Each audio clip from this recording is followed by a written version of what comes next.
Casa de Oración Santa Fe te invita a sus reuniones. Miércoles 8 p.m, domingos 8 a.m. y 11 a.m. Estamos ubicados: Plaza Santa Fe, Boulevard República de Honduras 104, Interior 9, Hacienda Santa Fe, Tlajomulco de Zúñiga, Jalisco. Casa de Oración Santa Fe, un lugar para adorar. Quiero compartir con ustedes un tema que le he titulado El pan que descendió del cielo. Es una palabra de parte de Dios que en primer lugar me ha bendecido a mí conforme he estado preparando el tema. Ha estado hablando mucho a mi corazón y yo le ruego a Dios que también cada palabra que hoy les pueda exponer acá también les bendiga a ustedes y también les hable a su corazón. Pero creo que lo más importante es que una vez que recibamos esta palabra, la creamos, la pongamos por obra, ¿no? Vayamos a casa a vivirla. Entonces yo les pido de favor que me ayuden a orar antes de iniciar. Señor, gracias, muchas gracias por tu amor, por tu bondad. Gracias, Señor, por darnos la oportunidad de reunirnos esta mañana para adorarte, para alabarte y para alimentarnos de tu palabra, Señor. Esta palabra que es nuestra comida espiritual. Esta palabra, Señor, mi Dios, que es la que nos genera en nuestro cuerpo la energía, Señor, para vivir en el Espíritu. Esa comida, Señor, mi Dios, que solamente tú puedes enviarnos desde el cielo. Este pan que descendió del cielo. Gracias, Señor. Ayúdame, Padre, porque necesito, Señor, que seas tú quien nos ministre esta mañana. En el nombre de tu Hijo amado Jesucristo te doy gracias. Amén y amén. Acompáñenme, por favor, en su Biblia a el libro de Éxodo, en el capítulo 16. Vamos a hacer una lectura de introducción al tema. Y yo quisiera que la leyéramos detenidamente, incluso si fuera necesario detenernos en alguno de estos puntos para reforzar el mensaje del texto, porque más adelante, en el desarrollo del mensaje, vamos a estar regresando a retomar de este texto de introducción. Entonces, en el capítulo 16 del libro de Éxodo, en el versículo 1 dice lo siguiente. Yo voy a leer una versión que es la Reina Valera actualizada. Es casi exactamente la misma de la Reina Valera 60 que la mayoría de ustedes traen. Dice: toda la congregación de los hijos de Israel partió de Elim y llegó al desierto de Sin, que está entre Elim y Sinaí, el día 15 del mes segundo después de salir de la tierra de Egipto. Entonces toda la congregación de los hijos de Israel murmuró contra Moisés y Aarón en el desierto. Los hijos de Israel les decían: ojalá el Señor nos hubiera hecho morir en la tierra de Egipto, cuando nos sentábamos junto a las ollas de carne, cuando comíamos pan hasta saciarnos. Nos han sacado a este desierto para matar de hambre a toda esta multitud. Entonces el Señor dijo a Moisés: He aquí, dijo el Señor, yo haré llover para ustedes pan del cielo. El pueblo saldrá y recogerá diariamente la porción de cada día. Así lo pondré a prueba si anda en mi ley o no. Quiero hacer énfasis en que el pueblo murmuró cuando tenía necesidad, cuando tenía hambre y no veía forma de cómo alimentarse en el desierto. Murmuró contra Moisés, contra Aarón, pero en realidad no murmuraron contra Moisés y Aarón, murmuraron contra Dios. Tan es así que quien responde es Dios. Le dijo: diles que yo voy a hacer llover, voy a hacer caer pan del cielo. Pero toda la congregación, dice este texto que estaba en el día 15 del segundo mes después de que salieron de Egipto. O sea, tenían un mes y 15 días caminando en el desierto. Pero en ese mes y 15 días habían pasado muchas cosas ya. Ya habían tenido muchas experiencias en este desierto. Entonces, la murmuración de ellos era quejarse. La murmuración de ellos era recordar cómo estaban cuando ellos vivían en Egipto. Esa era su murmuración. Incluso decían, era mejor estar allá que estar aquí. Imagínense la murmuración. O sea, era contra Dios porque era Dios quien los había sacado. Y empezaron a hablar, a decir, estábamos mejor en Egipto. Quiero que tengamos esto en mente. Cuando salieron de Egipto, la Biblia nos dice que salieron 600,000 varones, sin contar, imagínense esta multitud, 600,000 varones, sin contar mujeres y contar niños, decían las mujeres. Y quisiera también hacer como este énfasis de que la esclavitud en Egipto, más el éxodo en el desierto, más la tierra prometida, este proceso, fíjense este proceso, la esclavitud en Egipto, el éxodo en el desierto y la tierra prometida son para el pueblo de Israel lo que para nosotros los cristianos es el pecado, la aflicción en este mundo y el cielo prometido. Todos los cristianos tenemos muy claro esta analogía, que la esclavitud en Egipto representa para nosotros la esclavitud en el pecado, en nuestra pasada manera de vivir. Que el éxodo en el desierto es nuestro caminar diario en este mundo que está lleno de aflicción. Y que ellos iban caminando hasta llegar a una tierra que Dios les había prometido. Y que nosotros los cristianos vamos caminando en esta tierra en donde Dios nos ha prometido un cielo, una eternidad. Entonces nos debe de quedar muy claro como cristianos que debemos de identificarnos con el pueblo de Israel. ¿Para qué? Para aprender de lo que ellos vivieron, incluso para aprender de lo que hicieron mal. Para no repetir la historia, sino tener una actitud que es la que le agrada a Dios. Entonces, toda la Biblia es una sola historia contada en diferentes épocas. Es una sola historia, desde el Génesis hasta el Apocalipsis, una sola historia que está contada en diferentes épocas, en el Antiguo Testamento, en el Nuevo Testamento, en los Evangelios. Todo lo que vivió el pueblo de Israel era solamente una sombra de lo que habría de venir. Apuntaba a algo más grande. Si bien esos milagros que se vieron en el desierto, como el maná que cayó del cielo, es algo maravilloso, es algo extraordinario, no era nada comparado con lo que venía. Por eso todo eso solamente apunta a algo más grande, más maravilloso, más extraordinario para nosotros como cristianos. Todo apuntaba hacia un Mesías Salvador. Todo apuntaba hacia un Cristo que vendría a redimir al pueblo de Israel.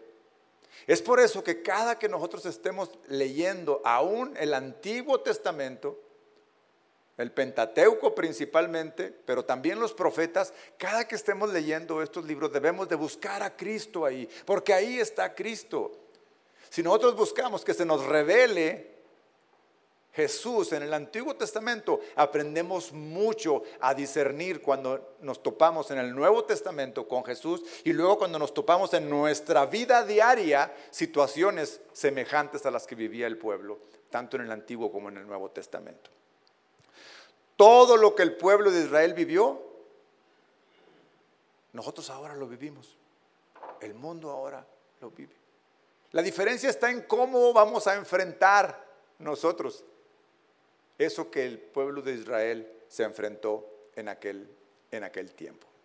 Fíjese, para entonces, en este mes y medio de travesía en el desierto, Dios ya había mostrado a todo el pueblo su maravilloso poder. Ya había hecho muchas obras.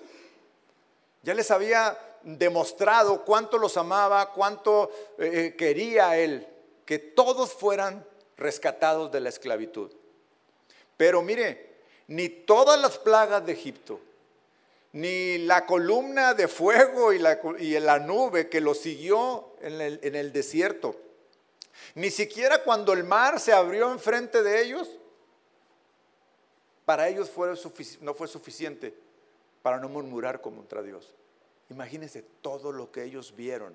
Bueno, no solamente lo vieron, lo vivieron, lo disfrutaron, vivían en esos milagros. Cuando el faraón con su ejército iba a atraparlos en el desierto, el Señor con una barrera protectora evitó que llegaran hacia ellos. Les abrió el mar para que pasaran en seco. Bueno, tantos y tantos milagros que vieron, y ahora están sentados en medio del desierto, mes y medio después, murmurando contra Dios. Podríamos decir, qué malagradecidos.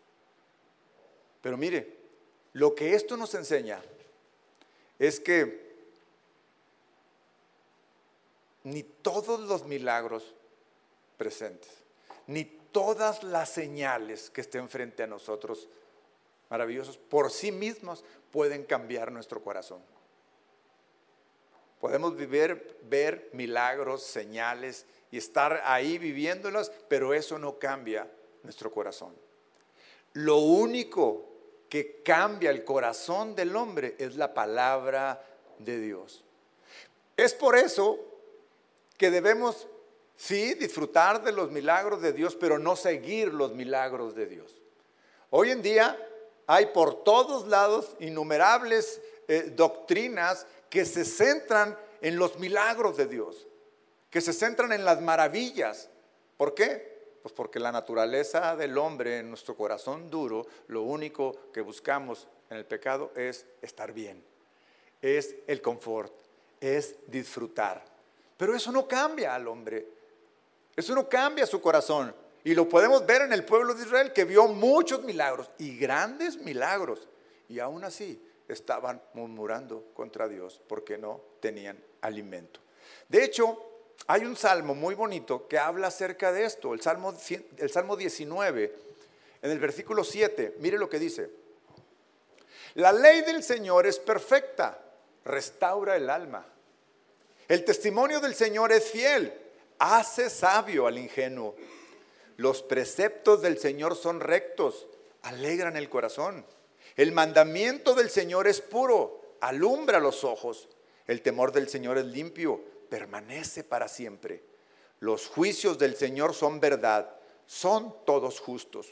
Son más deseables que el oro, más que mucho oro fino. Son más dulces que la miel que destila del panal. Además, con ellos es amonestado tu siervo. En guardarlos hay grande galardón. Esto es lo que hace la palabra de Dios en nuestras vidas. Es por eso que nosotros debemos centrarnos en este púlpito a exponer la palabra de Dios. Es por eso que el centro de nuestra comunión como hermanos, como cristianos, debe ser la palabra de Dios. Y todas las señales y milagros, dice que vienen por añadidura, una vez que nosotros buscamos el reino de Dios. Una vez que nosotros encontramos el reino de Dios en Jesús. Pero mire, Dios en su infinito amor quería llevar a toda la tierra, a todos a la tierra prometida. La intención del Señor era llevar a todos a la tierra prometida. Pero tristemente, el duro corazón de ellos los hizo perecer antes de llegar a la promesa. Bueno, es más, toda esa generación pereció en el desierto. Ninguno de ellos, fueron sus hijos. Fue la siguiente generación la que alcanzó a llegar a la promesa. Mire lo que les costó. Ustedes saben que los que conocen la historia, que después de esta murmuración y que el Señor les dio no solamente pan, les dio agua, y cuando estaba a punto de darles la ley, ¿qué hicieron ellos? Adoraron un ídolo. Bueno, corazones necios, corazones rebeldes. Este maravilloso milagro del pan, del que iniciamos la lectura, del pan que descendió del cielo, se conecta. Yo les decía que toda la Biblia es una sola historia, desde el principio. Y este milagro maravilloso se conecta con otro milagro registrado en el Nuevo Testamento.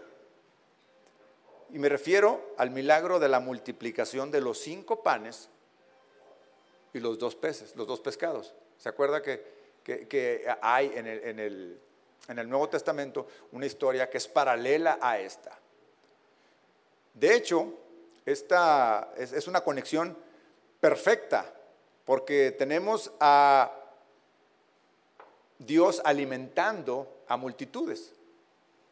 Claro, en el desierto eran 600,000 más mujeres y acá eran 5,000 más mujeres y niños. Pero la conexión es perfecta porque justamente tienen una necesidad: comer. Y Dios les da pan y les da pescados. También se conecta porque al igual que los del desierto, el pueblo de Israel en el desierto, ahora los judíos de este lado también son de duro corazón. Tampoco entienden el sentido espiritual de las palabras de Dios. Solamente alcanzan a ver lo que es material, lo que es físico. Y digo que también que se conecta perfectamente porque al igual que en el desierto, estos hombres rechazaron la palabra de Dios, rechazaron a Dios. Entonces, la alimentación de los 5,000, mire, este milagro fue un milagro de tal magnitud en su época que por su importancia en los 4 evangelios se narra. O sea, ninguno de los 4 evangelistas omitió. Ustedes saben que los evangelios, los 4 evangelios son desde ópticas diferentes de cada uno de los escritores, y no todos, digamos, coinciden en las narraciones, es decir, no todos tienen las mismas narraciones, pero este milagro lo incluyen los 4. Es de tal magnitud, de tal importancia, de tal impacto en el desarrollo de toda la Biblia que los 4 evangelistas lo mencionan. Eso quiere decir que es importante que tomemos en cuenta esta enseñanza. Vale la pena que cuando estudiemos este pasaje nos apoyemos en las 4 visiones. Es decir, que no nos centremos solamente en lo que dice uno de los evangelistas, porque el otro complementa la visión. El otro nos deja ver lo que a algún otro se le escapó o lo omitió porque no ayudaba a su propósito de la narrativa. Entonces, pero cuando vemos los 4 evangelios, pues nos podemos dar cuenta de la importancia de esto. Entonces, el contexto de este milagro es el siguiente. Trasladémonos ahora desde el desierto, en el Éxodo, hasta los tiempos de Jesús ahora, del otro lado del lago. Dice, una gran multitud había estado siguiendo a Jesús. Por días Jesús había estado caminando en diferentes ciudades y había enseñado. Por varios días lo habían estado escuchando diferentes enseñanzas y contemplando varios milagros. Ya había hecho Jesús muchos milagros y había dado muchas enseñanzas. El ministerio del Señor Jesucristo se basaba en señales, pero no solamente en señales, porque las señales no bastan, y nos vamos a dar cuenta aquí, sino en la enseñanza, en su palabra, que él se la pasaba constantemente enseñando. Jesús había tratado de alejarse. Después de un trabajo arduo, el Señor se cansaba. Los discípulos, previo a esto, los había mandado a que fueran a predicar y habían regresado maravillados ellos. Y entonces, ahora se encuentran todos y el Señor trata de alejarse para descansar, pero las necesidades del pueblo lo oprimían. Si vemos Marcos capítulo 6, aquí nos narra el versículo 31, Marcos 6:31, dice que Jesús les dijo: vengan ustedes aparte a un lugar desierto y descansen un poco. Aquí vemos las intenciones: descansemos de todo este trabajo, porque eran muchos los que iban y venían y ni siquiera tenían oportunidad para comer. O sea, ni el Señor Jesús ni sus discípulos tenían el tiempo, Era tanta la necesidad, era tanto que el pueblo lo seguía, que esa ocasión prefirieron apartarse y se fueron solos en la barca a un lugar desierto. En este mar de Galilea, que en realidad no es un mar, sino es un lago, en la Biblia lo menciona mar, pero se subieron a una barca para cruzar el lago y del otro lado, en donde no había gente, iban a descansar ahí. Pero bueno, Marcos nos sigue narrando que Jesús tuvo compasión de ellos. Entonces, ese tiempo que habían destinado para descansar, finalmente lo dedicó a enseñar, lo dedicó a hacer milagros. ¿Por qué? Porque la gente no lo dejó, lo siguió. Y entonces cuando vemos que la gente lo siguió, pareciera que podríamos maravillarnos de esto. Oye, es bien popular el Señor, lo sigue la gente, va a todos lados. Qué buena es la gente, qué bueno es el pueblo. Bueno, pues la verdad es que no era así.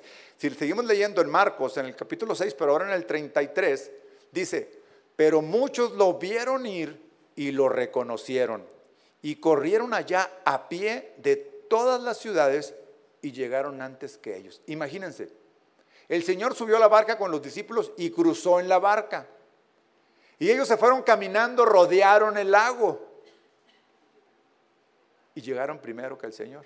Porque pues obviamente en el lago hay que remar y te cansas y yo supongo que corrieron, yo supongo, no sé qué hicieron, el caso es que llegaron primero que él. Entonces cuando el Señor llega del otro lado a descansar con sus discípulos, encuentra una multitud que llegaron primero que él. Wow, cuánta hambre de Dios, ¿no? Bueno, vamos a ver sus intenciones, pero ¿sabe una cosa? Lo maravilloso es que el Señor conoce las intenciones de los corazones. O sea, del Señor no nos escondemos nada, ni la menor intención de nuestro corazón puede estar oculta de Dios. Él conoce todo de nosotros, conoce todo de las personas. Mira el versículo 34. Cuando Jesús salió, vio una gran multitud y tuvo compasión de ellos, porque eran como ovejas que no tenían pastor. Entonces comenzó a enseñarles muchas cosas. Nuevamente, el Señor empieza a enseñarles. Marcos nos sigue narrando que además de enseñarle a la multitud, su compasión lo movió a sanar todos los que llegaron enfermos. Si leemos ahora Mateo 14, 14, dice: cuando Jesús salió, vio la gran multitud y tuvo compasión de ellos y sanó a los que entre ellos estaban enfermos. Entonces vemos que enseñó y sanó. Marcos nos dice que les enseñó y Mateo nos dice que también sanó. Esto nos complementa que el trabajo era arduo, enseñaba, sanaba, enseñaba. Yo puedo imaginarme una reunión en donde está exponiendo la palabra, está predicando y al mismo tiempo están surgiendo milagros entre las personas que estaban ahí. Entonces la compasión de Jesús por la gente lo movió a trabajar por largas horas en enseñarles y sanarles. Pero en eso les cayó la noche y tanto los discípulos como el Señor Jesús eran conscientes que la gente no había comido y caminaron un largo trayecto. Ya era tarde, eran altas horas y no habían comido. Y la gente además no se retiraba. Jesús tuvo compasión nuevamente por la multitud, pero ahora para alimentarlos. ¿Se acuerda cuando leímos? El Señor tuvo compasión de ellos porque estaban como ovejas sin pastor. Estaba viendo sus necesidades espirituales. Les enseñó. Y luego vio sus necesidades de salud y los sanó. Y ahora ve su necesidad física. No han comido. A Dios no se le escapa nada. Y esta enseñanza nos deja de que no hay algo de lo cual ustedes tengan necesidad que Dios no sepa. Dios conoce todas y cada una de sus necesidades. Dios no ignora, es más, no ignora las necesidades de su alma. No ignora su dolor. No ignora la pena que usted tiene. No ignora que probablemente le falte alimento en casa. Nada. No ignora que probablemente está padeciendo usted de una enfermedad. Nada. A Dios no se le escapa nada. Aunque nosotros podríamos pensar que Dios no está actuando, que Dios no está al pendiente de nosotros, lo que nos deja ver este texto es que el Señor no se le escapa absolutamente nada. Y en su momento, Él actuará, como lo va a hacer aquí. Que a pesar de que conocía las intenciones de sus corazones, no se detuvo, no escatimó en enseñarles, no escatimó en sanarlos, y ahora estaba pensando en darles de comer a una gran multitud. Ante esta necesidad de las multitudes, Jesús prepara una de sus grandes enseñanzas.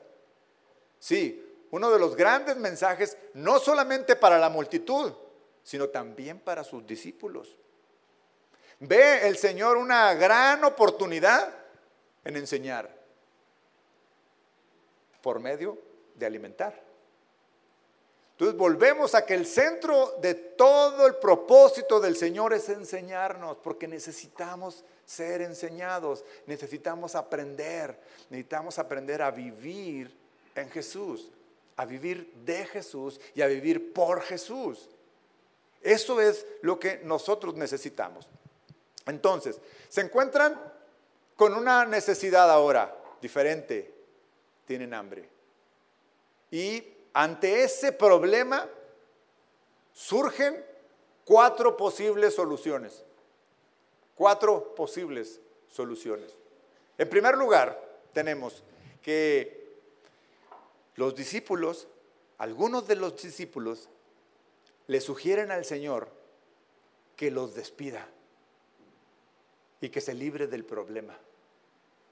Marcos 6:35 y Mateo 14:15 lo dicen claramente. Voy a leer Marcos 6:35. Dice, como la hora era ya muy avanzada, o sea, ya era tarde, ya estaban cansados los discípulos, nos cansamos también. Sus discípulos se acercaron a él y le dijeron, Señor, el lugar es desierto y la hora es avanzada. Despídelos para que vayan a los campos y las aldeas de alrededor y compren para sí algo de comer. Déjales el problema a ellos. Que ellos vean a dónde van. Que ellos vean qué hacen. ¿Tienen hambre? Que busquen. Todavía vemos aquí el corazón de algunos de sus discípulos no tan sensibles a la necesidad de los otros. Pero esa era una solución propuesta por algunos de los discípulos. Despídelos. Ya les enseñaste. Ya les hiciste un milagro. Despídelos, que se vayan, que vayan a las aldeas, que compren, a ver en dónde, o a ver cómo le hacen, pero ese es un problema de ellos. Y Jesús dice, no, ese es un problema que yo quiero resolver, aunque sea un problema de ellos. Los problemas, las situaciones que tenemos, el Señor quiere solucionarlos. Tiene toda la intención siempre de solucionarlos. Y en el proceso de la solución de esos problemas, enseñarnos. Mostrarnos cómo es que debemos de hacerlo. Entonces, frecuentemente cuando nos encontramos ante problemas que aparentemente no encontramos una solución, hay veces que preferimos ignorarlos, ¿sí o no? Hay veces que preferimos evitarlos. Muchas veces preferimos sacarle la vuelta a la solución porque no quisiéramos ir frente al Señor a decirle, Señor, aquí estoy. Porque probablemente la razón por la que estoy en ese problema tiene que ver con responsabilidad mía. Y le damos la vuelta y evitamos. Pero mire, evitar los problemas no los soluciona. Darle la vuelta a los problemas no los resuelve. Es más, se hacen más grandes. Los problemas hay que enfrentarlos como un cristiano debe de enfrentarlos. Llevándolos a Dios, mostrándoselos a Dios, asumiendo la responsabilidad que tenemos ante Dios y mostrándole, decir, Señor, no puedo, te necesito. Entra en acción porque yo conozco que tú quieres solucionármelo. Esa debe ser la actitud del cristiano. Pero frecuentemente tenemos un problema ahí de años que no le hemos querido enfrentar. Puede ser un tema familiar, un tema legal, un tema de no sé, cualquiera que sea. Pero miren hermanos, es mejor ir delante de Dios y confesarle que lo hemos evitado y que queremos que entre en acción. ¿Qué hay de problemas añejos en nuestra vida? ¿Falta de perdón? ¿Falta de responsabilidad ante algunas situaciones que hicimos, que cometimos y que nos tienen en ese problema? Pues bueno, tomemos la palabra, la enseñanza y asumamos esta responsabilidad para enfrentarlo. Los discípulos dijeron, olvídalo. Lo que es un hecho es que el Señor quiere ayudarte. El Señor quiere facilitarte las cosas hacia adelante.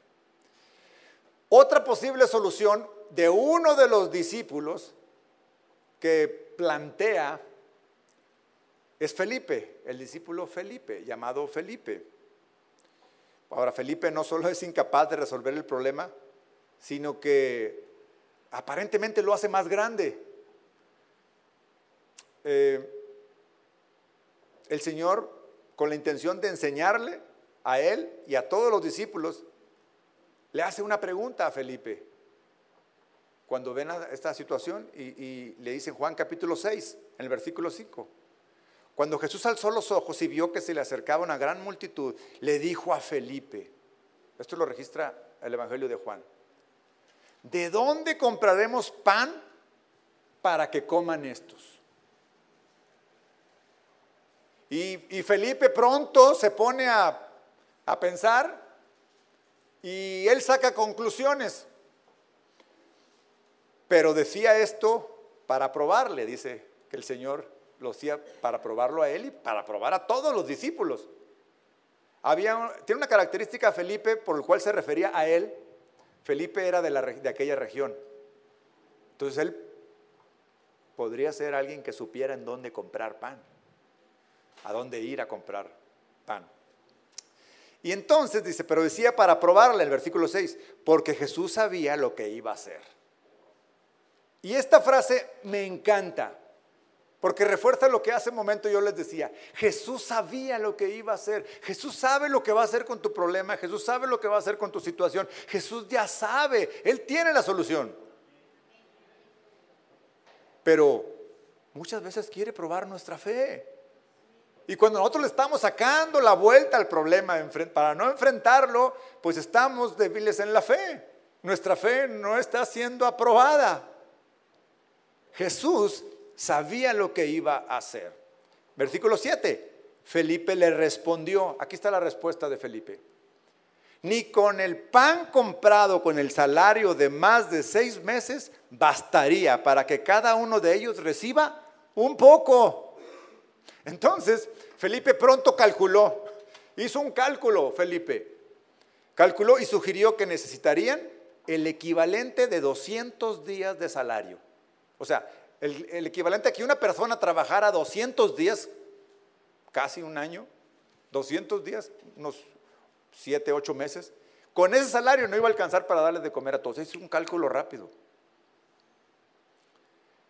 Y ni siquiera eso proveería el pan suficiente.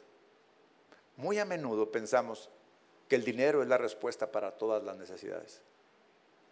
Frecuentemente asociamos todo con escasez de recursos o con escasez de dinero.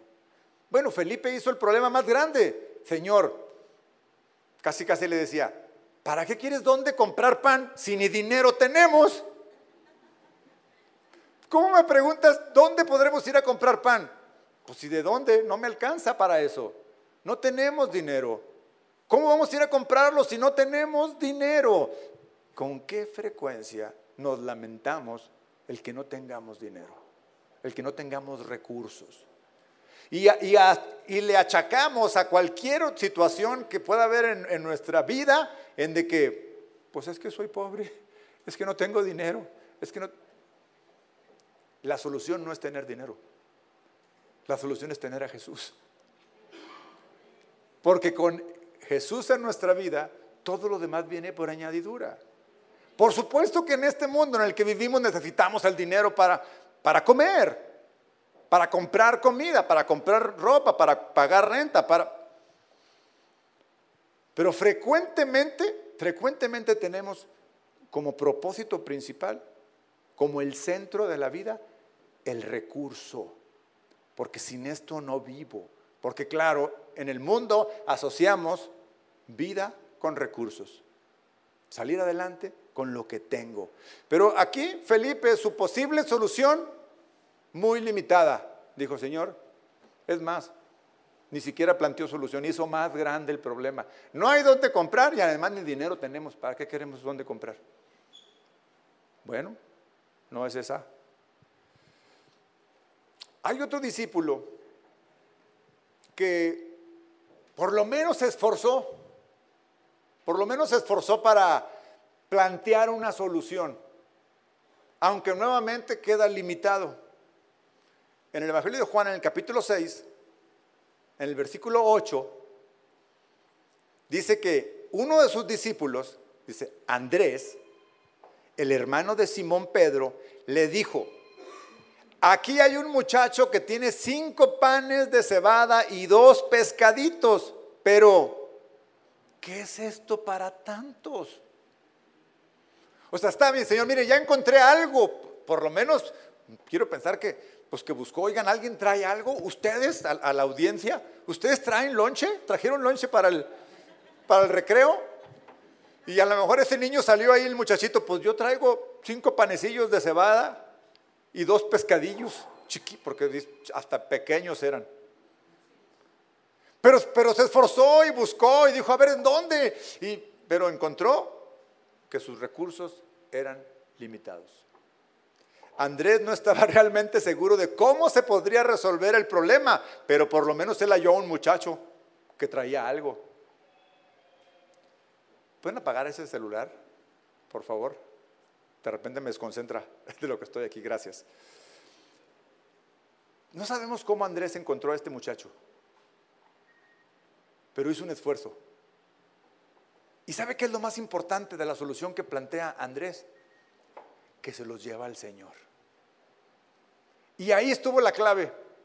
Ahí estuvo la clave de que Andrés, al encontrar, fue con el Señor y le dijo, Señor, estoy muy limitado de recursos. Eso es lo que tenemos que hacer. Pero te los traigo a ti. Aquí están. En mis fuerzas, él dijo, ¿qué es esto para tantos? Se estaba concentrando obviamente en lo que él, Andrés, podría hacer con esos 5 panes y con esos 2 pescados. Él no podía hacer absolutamente nada. Esa es la actitud que debemos de tener nosotros. Los recursos, o sean muchos o sean pocos, no importa cuántos sean, lo importante es llevarlos a la presencia del Señor. Porque quien sí sabe lo que hay que hacer con eso, mucho o poco, es Jesús. Lo acabamos de leer. Él sabía lo que iba a hacer. No ignora lo que va a hacer y no ignora lo que necesitamos. Sabía perfectamente lo que iba a hacer. Aunque Andrés presenta una opción, la verdad es que él mismo reconoce que los recursos son insuficientes. Reconocer es lo que necesitamos. Reconoce que ante Dios, reconocer ante Dios que lo necesitamos. Finalmente, la solución perfecta. Y por supuesto que la solución perfecta la tiene el Señor. Oportuna, suficiente y abundante. Alimentarlos y darles una lección. Tomó el pequeño almuerzo del muchacho, su lonche, de un muchachillo, lo bendijo, lo repartió a sus discípulos y ellos dieron de comer a la multitud. Mateo capítulo 14, versículo 18. Entonces Jesús les dijo, tráiganmelos acá, tráeme esos panecillos y esos pescaditos. Luego mandó que la gente se recostara sobre la hierba, tomó los 5 panes y los 2 pescados y alzó los ojos al cielo. Los bendijo, después de partirlos, dio los panes a sus discípulos y ellos a la gente. Todos comieron y se saciaron y se regocijaron y se recogieron, 12 canastas llenas de lo que sobró de los pedazos. Los que comieron eran como 5,000 hombres, sin contar las mujeres y los niños. Aquí vemos el milagro de la alimentación de los 5,000. Si leyéramos todo el capítulo 6, no lo vamos a hacer, pero quisiera que usted lo leyera en su casa. Si leyéramos todo el capítulo 6 del Evangelio de Juan, vamos a darnos cuenta que en todo el capítulo, en un solo capítulo, hay 3 milagros. 3 milagros. Empieza justamente con la alimentación de los 5,000. En ese capítulo es el primer milagro. Pero después que hace el milagro, ahí con todos ellos ahí, y ellos ven las obras que estaba haciendo Jesús, que les dio de comer, quieren hacerlo rey. Dicen, este es el hombre que necesitamos para que nos saque de todos nuestros problemas. El Señor, conociendo esa intención, dice que se escapa de ellos y se va a un lugar apartado. Y por la noche regresan al otro lado. Mejor dicho, por la noche les dice a sus discípulos, vayan ustedes por delante. Y la gente vio que mandó a sus discípulos y que él se quedó de este lado. Entonces lo andaban buscando. Pero Jesús en la noche, después de lanzar por delante a sus discípulos, sucede el milagro de que el Señor llega caminando por el agua, sobre las aguas, a la barca.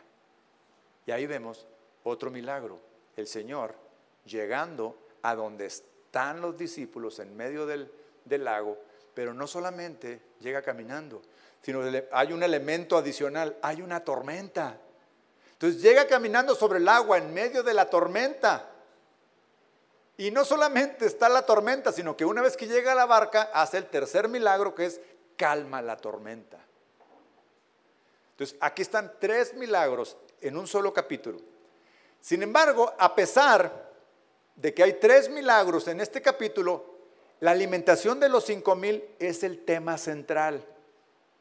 Porque una vez que llega del otro lado del lago, ya de regreso, la gente lo busca de este lado, no lo encuentra y nuevamente se van del otro lado ahora a buscarlo. Pero esta vez algunos de ellos se fueron en barcas, porque ya había más barcas ahí. Y entonces el tema central de todo esto es, a pesar de que hubo 2 milagros en el mar, cuando llegan del otro lado, el Señor retoma el tema del pan. Lo vuelve a retomar. Por eso les digo que es el tema central. Los 2 milagros en medio del lago fueron milagros privados, milagros para sus discípulos. Los únicos que vieron y disfrutaron ese milagro fueron sus discípulos. Lo vieron caminar, primero estaban asustados, luego se maravillaron, llegaron todos felices y era algo que ellos disfrutaron. En la Biblia hay registrados muchos milagros que son individuales, son personales, son solo para alguien. Lo disfruta solamente alguien, como algunas sanidades. En otras ocasiones con 2 o 3 de sus discípulos, como cuando la transfiguración del Señor, que estuvo con 3 de ellos nada más, y así. Pero esto era una enseñanza para discípulos y una enseñanza para el pueblo en general, al llegar del otro lado, y entonces retoma. Y es entonces, cuando llega del otro lado, cuando Jesús dice la frase que domina todo el capítulo. El núcleo del capítulo 6 es: yo soy el pan de vida. Recordemos que él dijo, yo soy el pan de vida, porque les acababa de dar pan. Un día antes les hizo el milagro y les dio pan. Y ahora él está declarándose que él es el pan de vida. Y luego no solamente declara yo soy el pan de vida, sino que complementa su frase diciendo, el que a mí viene nunca tendrá hambre, y el que en mí cree no tendrá sed jamás. Pareciera que estuviera todo fuera de contexto, ya pasó otro día, pero la verdad es que no. En diversas ocasiones Jesús utilizó metáforas o títulos para identificarse ante las demás personas, ya sea a sus discípulos, a los judíos, a los samaritanos o a las multitudes. Frecuentemente él usaba metáforas como esta que él está usando. Era una metáfora. Era un título que él le estaba poniendo. Yo soy el pan de vida. Estos títulos y metáforas reflejan diferentes aspectos de la identidad y de la misión de Jesús. Cada que decía uno de estos títulos tenía que ver con una necesidad espiritual del pueblo. Por ejemplo, tenemos que el Señor, además de haber dicho, yo soy el pan de vida, dijo, yo soy la luz del mundo. También dijo, yo soy la puerta. El que por mí entre será salvo. También dijo, yo soy el buen pastor. También dijo, yo soy la resurrección y la vida. También dijo, yo soy la vid verdadera y mi Padre es el labrador. Y también dijo, yo soy el alfa y el omega, el principio y el fin. Hay algo que tienen en común estas metáforas o estos títulos con los cuales se identifica Jesús mismo. Uno, que los dijo él de sí mismo. Y dos, todos los escribió el apóstol Juan. Todos están registrados en el Evangelio de Juan. Solamente el último está registrado en el Apocalipsis, que también lo escribió Juan. La visión de Juan y la revelación que Dios le dio a Juan era para mostrarnos a cada uno de nosotros en estos títulos que para todo Dios tiene solución. Que para toda necesidad espiritual Dios tiene una solución para nosotros. ¿Tienes hambre? Él es el pan. ¿Tienes sed? Él es el agua. ¿Tienes miedo a la muerte? Él es la resurrección. ¿No sabes por dónde ir? Él es el camino. ¿Estás perdido? Él es el camino. ¿No sabes cuál es la verdad? Él es la verdad. ¿Andas en tinieblas? Él es la luz. ¿Se fija cómo todos estos títulos o metáforas que él usa, todas tienen el propósito de decirte, no temas, yo sé lo que tengo que hacer contigo. Solamente reconoce que necesitas estar aquí. Yo soy el pan de vida, el centro del capítulo 6 de Juan. Esta declaración de Jesús se encuentra en medio de ciertas circunstancias, que es el que los conecta con el Éxodo. Quiero que regresemos ahora al Éxodo. No me olvidé de Éxodo, que fue el primero que leímos, porque aquí viene la conexión. Ahora viene la conexión de Juan capítulo 6 con el Éxodo. En Juan 6, capítulo 4, hay algo ahí que dice que cuando lo leemos, lo pasamos así como, pues esto, ¿qué relevancia tiene que esto aparezca aquí? Pues tiene una relevancia. Juan 6, versículo 4. Estaba cerca la Pascua, la fiesta de los judíos. ¿Por qué es importante la Pascua en este texto? Porque es justo lo que nos conecta con el Éxodo. ¿Qué fue lo que celebraron cuando salieron de Egipto? La Pascua. El Señor preparando el mensaje para los judíos que tenían bastante claro lo que significaba esta fiesta, la Pascua, el Éxodo, la salida de Egipto, la liberación de Dios. Entonces, en ese contexto, el Señor estaba preparando su estrategia de enseñanza. Todos ellos tenían fresco el momento.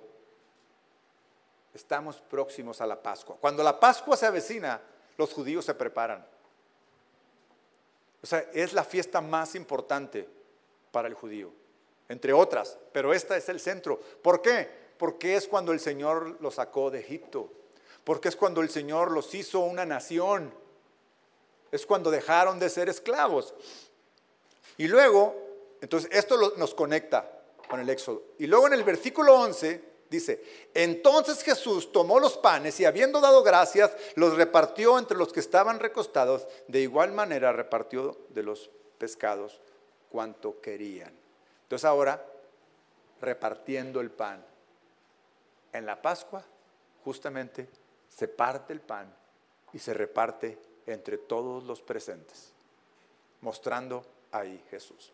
Y en el versículo 26, Jesús les respondió diciendo, de cierto les digo que me buscan, no porque han visto las señales, sino porque comieron de los panes y se saciaron. Exactamente lo mismo que pedían en el desierto. Queremos pan para saciarnos.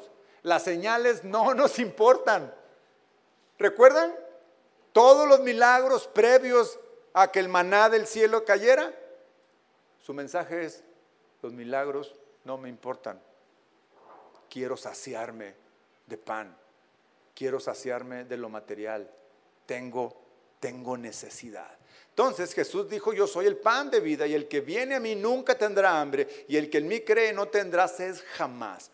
Antes de que Jesús se ofreciera como el pan de vida, les hace una recomendación. Leamos el versículo 27. En este versículo todavía no él se declara el pan de vida. Cuando llegan y él les declara que lo buscan no por las señales, no por Jesús, sino porque quieren saciarse, quieren comer, quieren que les resuelva el problema, pero solamente quieren la solución del problema, no quieren al que soluciona el problema. Y ahí está la gran diferencia. Juan 6:27.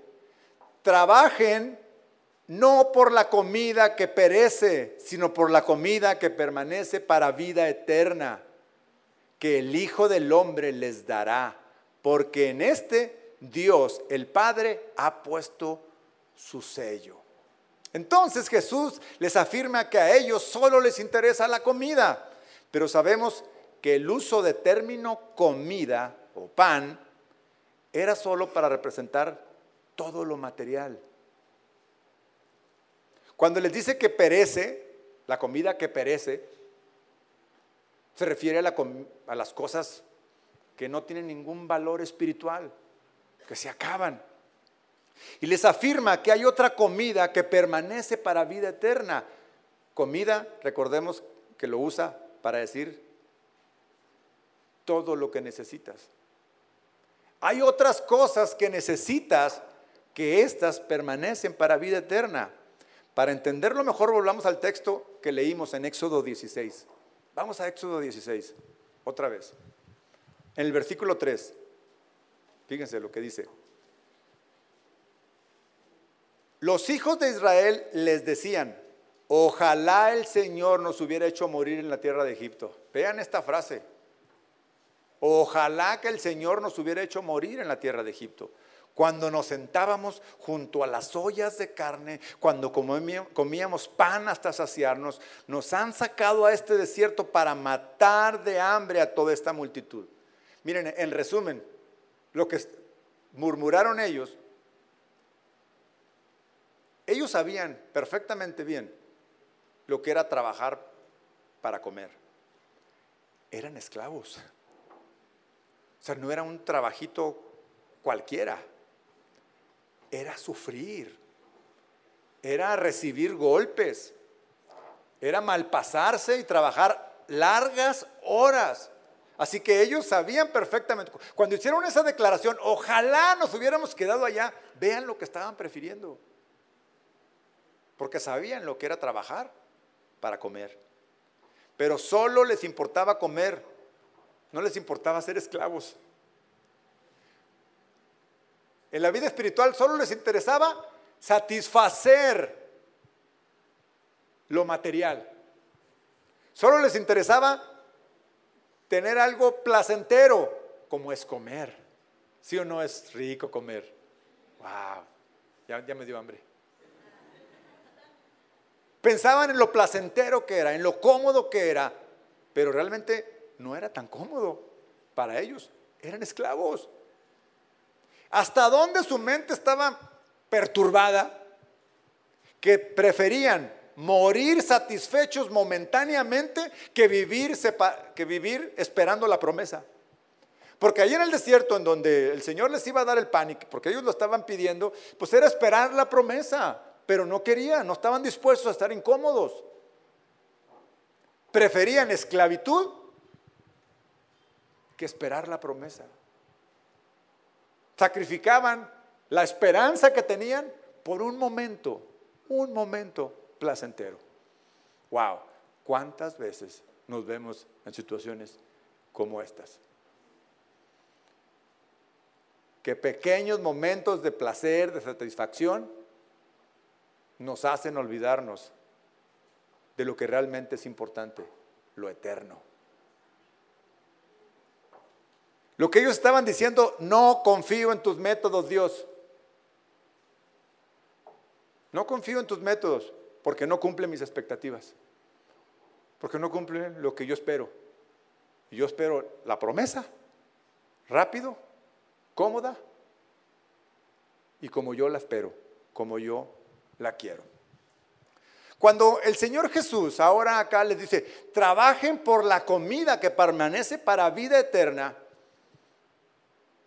me surgió la pregunta: ¿en qué consiste trabajar por esa comida para vida eterna?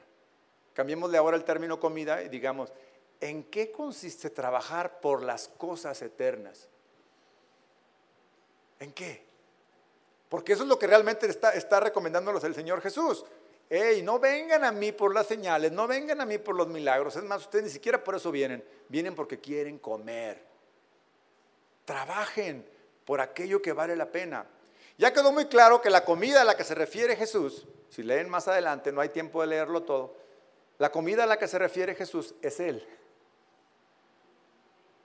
Cuando dijo: yo soy el pan de vida, Él se refiere a Él. Trabajen por la comida que permanece para vida eterna. Jesús permanece para vida eterna. En lo natural, la comida es lo que consumimos para obtener energía en nuestra vida. O sea, si hoy, después de estar aquí, no como algo, en la otra reunión voy a estar débil.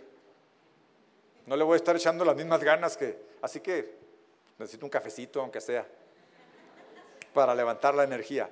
Porque en lo natural eso es la comida. En lo espiritual es exactamente igual. Jesús es nuestra energía para vivir. Es nuestra fuerza para caminar. Es nuestra fuerza para superar el éxodo, el caminar por este mundo ante toda la aflicción. Porque Él nos dijo: en este mundo tendrán aflicción. Pero no lo dejó ahí. Pero confíen, yo he vencido al mundo. Por eso dice: cómanme. O sea, en esta metáfora Él les dice: cómanme a mí, que yo soy el que les da la energía, que yo soy el que les da la vida. Búsquenme a mí, porque yo soy el que los lleva adelante en este éxodo. Amén. Ya hubo un amén ahí, gracias. Sabemos que la comida chatarra hace todo lo contrario de una comida nutritiva. Por el contrario, la comida chatarra nos enferma, nos debilita, engaña al cuerpo.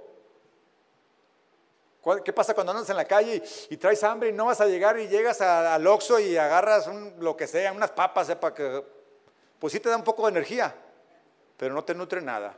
Y si sigues, te vas a enfermar. No solamente vas a estar débil. Es exactamente igual en la vida espiritual. Porque muchas veces nos pasa que tenemos hambre espiritual porque estamos frente a una necesidad, estamos frente a algún problema, y entonces si vamos y oramos así rapidito: ay, Señor, ayúdame por favor, y ahí nos vamos.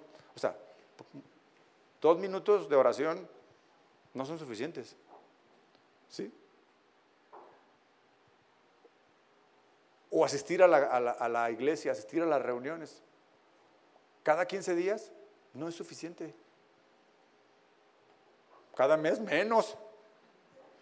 Todos los días debo comer al Señor. todos los días debo consumir su palabra. Todos los días, en todo momento, en cada instante, en cada situación, debo de estar consumiendo. De tal manera que nuestro existir, en cada momento, en cada situación, en comunión con Dios. Hablando, yo me la paso ahora hablando con Dios. ¿Sabe cuánto tiempo de mi vida ahora estoy solo? Por lo menos el 80% de mi tiempo en el día. Tengo que hablar con alguien. Le digo, Señor, muéstrame lo que quieres. Señor, no sé qué hacer.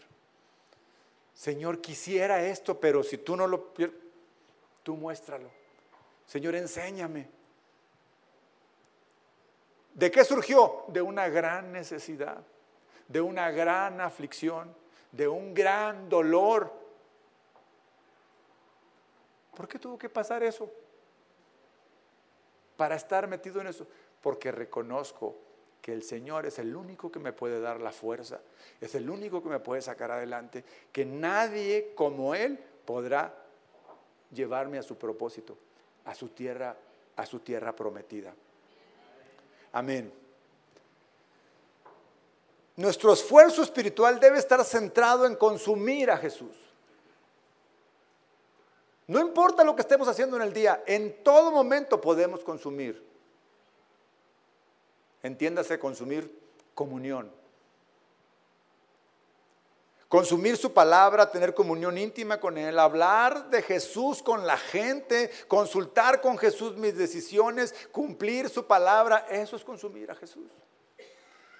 Él les decía, el que no come mi carne y bebe mi sangre, se asustaron. Cuando les dijo eso, se asustaron. Por supuesto que no entendían el sentido espiritual de todo lo que Jesús estaba enseñándoles. Mucho más profundo. Entonces ellos dicen, ¿qué hacemos para cumplir tu palabra?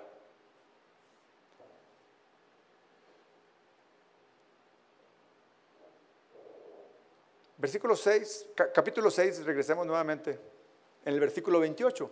Después de estarles enseñando Él ampliamente, entonces le dijeron ellos, ¿qué haremos para realizar las obras de Dios? Ahora están ellos interesados, porque ya los descubrió. Ya los descubrió y les dijo, ustedes no me buscan por las señales ni milagros. Me buscan porque quieren saciarse. Pero yo les digo que tienen que trabajar por la comida que es eterna, por la comida que nos lleva a la eternidad. Y entonces ellos, asombrados, le preguntan, ¿qué hacemos? Entonces, ¿qué debemos de hacer? Nuevamente piensan ellos que hay que hacer algo. Piensan, ellos tenían muy claro que su salvación, de acuerdo a la ley, era cumplir la ley. Por eso dijeron, ¿qué hacemos? Dime qué tengo que hacer. 29. Respondió Jesús y les dijo, esta es la obra de Dios, que crean en aquel que Él ha enviado. Esto es lo que hay que hacer, creer en Él. Jesús les responde, no tienes que hacer absolutamente nada de labor. El trabajo al que yo me refiero, cuando te digo trabaja por la comida que permanece para vida eterna, lo que te estoy diciendo es cree en mí. Cree en mí. Y entonces ellos ahí fondo dijeron, a ver, ¿por qué tendría que creer en ti como el enviado de Dios? Y ellos empiezan a sacar el tema del pan que sus padres comieron en el desierto. Nuevamente viene la conexión. Cuando dice, entonces le dijeron, ¿qué señal pues haces tú para que veamos y creamos en ti? ¿Qué obra haces? ¿Qué obra haces? Ya había hecho ¿cuántas obras delante de ellos? ¡Qué ceguera! ¡Qué ceguera espiritual! No solamente había hecho milagros, les había enseñado muchas cosas y les dice, a ver, muéstranos que tú eres el enviado de Dios.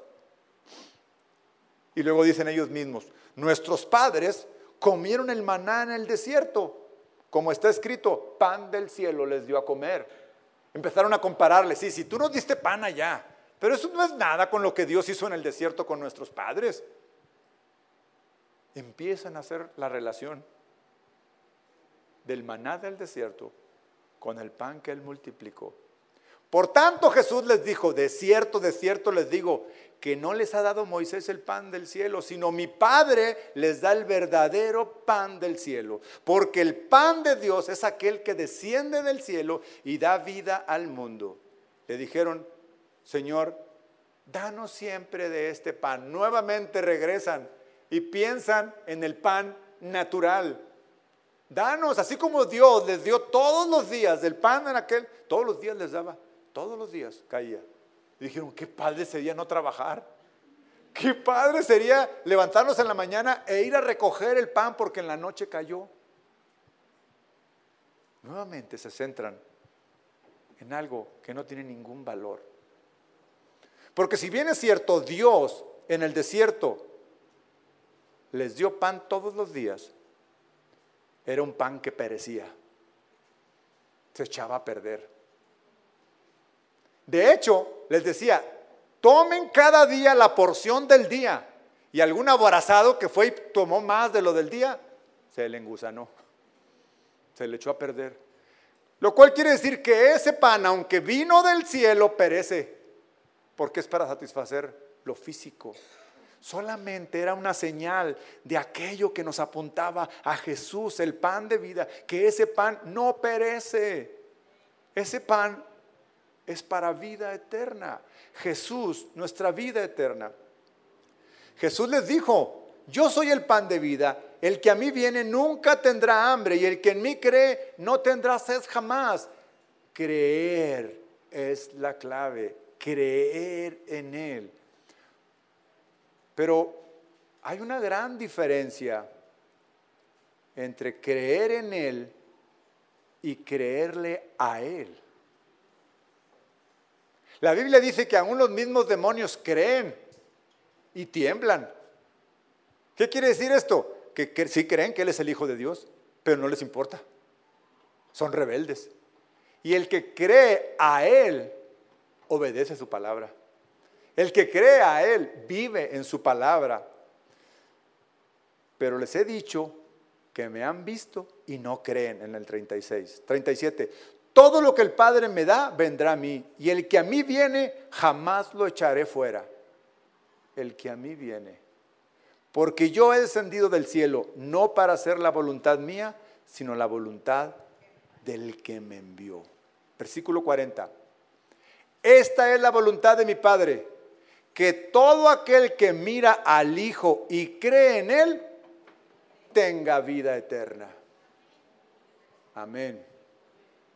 Esta es la voluntad del Padre, y que yo lo resucite en el día final.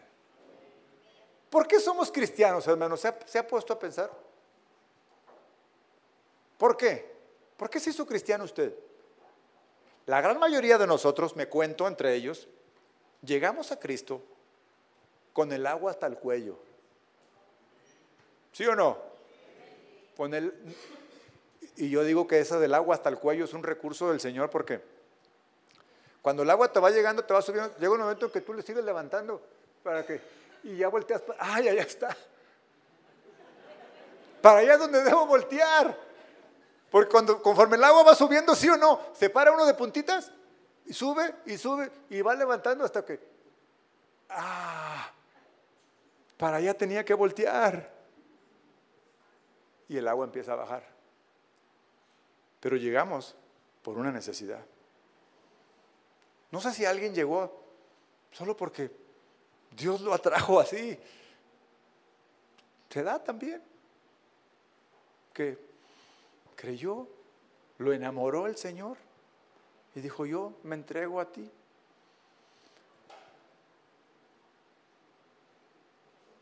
Pero a mi pregunta, ¿por qué somos cristianos? Pues llegamos por necesidad, pero una vez que conocemos, lo que buscamos es la vida eterna. Lo que buscamos es la resurrección en el día final. Si no, ¿qué caso tiene? Si no, ¿para qué vivir aquí solo para que nos saque de los problemas diariamente? No tiene ningún sentido. Tengo que buscar algo trascendente, algo que trascienda más allá de esta tierra, más allá de este mundo. Y es que un día Dios nos llamará a su presencia. No hay pierde, no hay falla.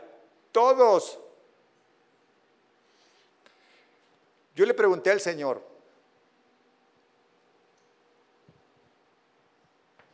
que por qué se había llevado a mi esposa. ¿Y sabes qué me dijo? ¿Por qué no? Si un día tú también te vas a venir. Y tú, y tú, y tú, y tú, y tú, y todos. Por eso somos cristianos. Para prepararnos para que este éxodo nos lleve a la tierra prometida. Y que mientras que estemos en esta tierra, comamos del pan que es para vida eterna, Jesús de Nazaret, que fue el que murió. Cuando dijo, tienes que creer en mi carne, tienes que comer mi carne y beber mi sangre, él no era otra cosa más que creer en él, porque un día iba a ser crucificado y cada gota de su sangre iba a ser derramada. Y creer en esa sangre es lo que me perdona, es lo que me libra de la condenación eterna. Creer en esa sangre, creer en ese sacrificio, creer que Él es el pan para vida eterna, es lo que me hace no perder la esperanza. Es el que mantiene viva mi esperanza, que un día le veré. Amén. ¿Y usted, hermano? ¿Por qué tipo de comida trabaja todos los días? Es la hora de la reflexión. ¿Por qué no cierra sus ojos?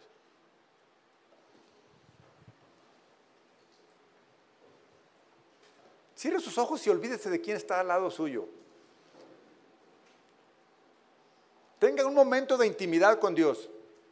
Un momento.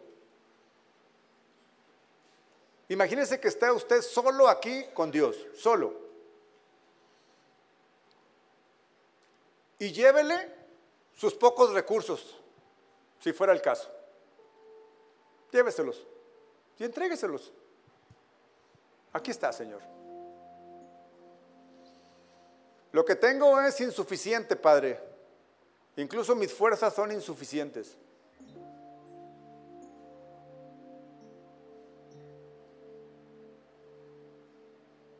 Pero tú sabes lo que hay que hacer. Tú ya sabes lo que vas a hacer. Para ti no hay nada imposible. Tú eres el pan de vida eterna.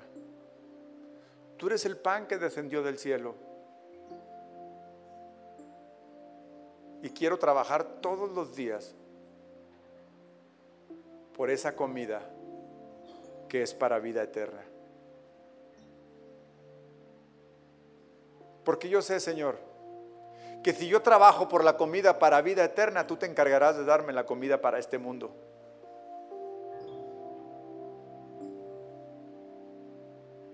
Ayúdame a confiar más en ti, Señor. Auméntame mi fe, Señor. Y aunque me gusta ver milagros en mi vida, el hecho de que no los presencie no me moverán.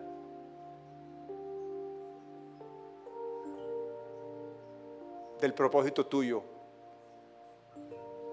que es llevarme a la libertad, que es llevarme a la tierra prometida, que es llevarme a tu presencia un día. Pero mientras que esté en esta tierra, quiero hacer tu voluntad. Muéstrame tu voluntad, Señor. Te necesito, Padre. Gracias, Señor. En el nombre de Jesucristo. Amén. Y amén. ¿Por qué no le doy un aplauso al Señor? Gracias. Gracias, Señor. Siempre eres bueno, todo el tiempo. Dios es bueno. Que el Señor Casa de Oración Santa Fe te invita a sus reuniones. Miércoles 8 p.m, domingos 8 a.m. y 11 a.m. Estamos ubicados: Plaza Santa Fe, Boulevard República de Honduras 104, Interior 9, Hacienda Santa Fe, Tlajomulco de Zúñiga, Jalisco. Casa de Oración Santa Fe, un lugar para adorar.